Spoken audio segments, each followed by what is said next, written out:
What's going on, everybody? Mitch here from Core Knife and Tool. Welcome to a new series that we're going to be starting. This series is going to be a detailed series on building a knife start to finish, going through the process and explaining it as we go. So let's get into it. So first things first is to get the steel out. All the steel comes in bar stock. This means that it is a particular size and a particular thickness. The thickness is the important part because that's something that we can't change as we go. The steel I'm using is 01 tool steel. This is a high carbon steel, holds a great edge and is a really robust steel, perfect for a bushcraft knife. At this point it's in its annealed state, which means that it's soft and easy to work. Now that we've got the steel, it's time for layout die. Layout die is just so that you can see your scribe lines as you scribe it.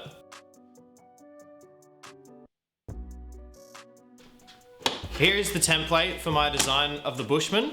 This is a design that I've been working on for years now, and it's gotten to where it is.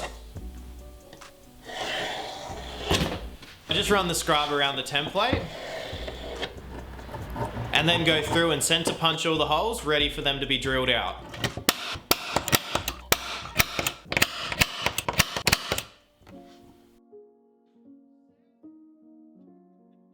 Now onto the cutting. Here I'm using my portable bandsaw in a mount to cut out the rough shape.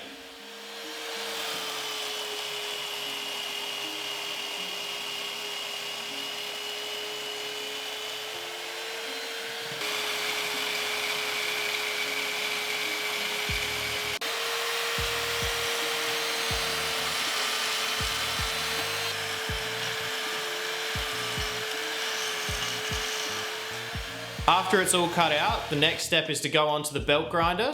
For this I'm using a 60 grit belt and grinding out the rest of the profile.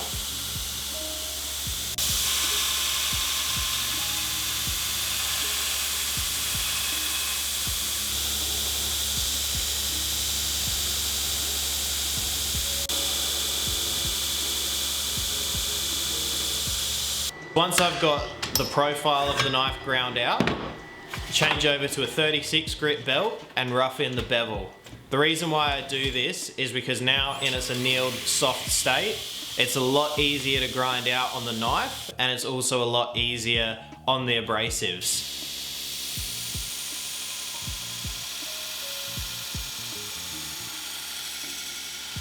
Now onto the drilling. This is another thing that needs to be done while the steel is in its annealed state. So the smaller holes that we're using here, they're for the fixings. So this is where the Corby bolts will go through to hold the handle onto the knife.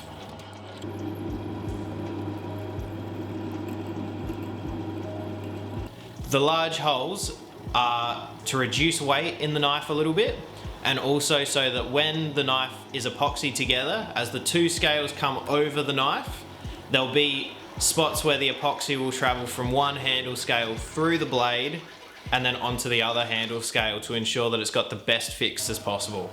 Now that the holes are drilled, onto stamping in the maker's mark before heat treat. This is a maker's mark that I had made up a few years ago now. Works great, and you just cold press it into the steel.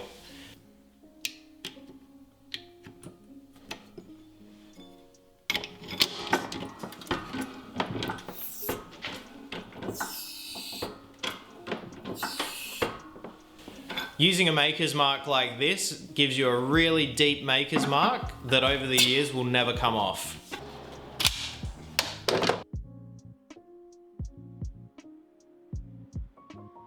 After this, we go back over to the belt grinder, get on the 36 grit belt again. Now here, I'm grinding out a channel in the middle of the handle.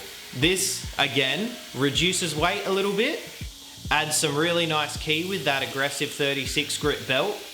And also, this gives you a spot for there to be a glue channel. This means that no matter how hard you clamp your knife when you put the scales onto the knife, you're not going to squeeze out all of the glue because you've got this nice hollow section in the center of the handle.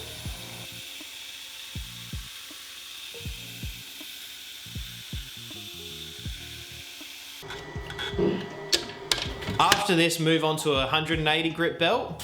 Just clean up any of the burrs from the edges any of the burrs from grinding out the center, and also any burrs that are produced from pressing that maker's mark into the steel.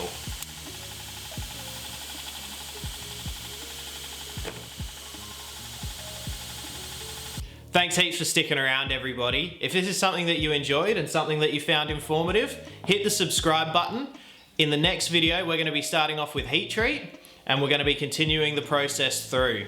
Thanks again, everyone. See you in the next video.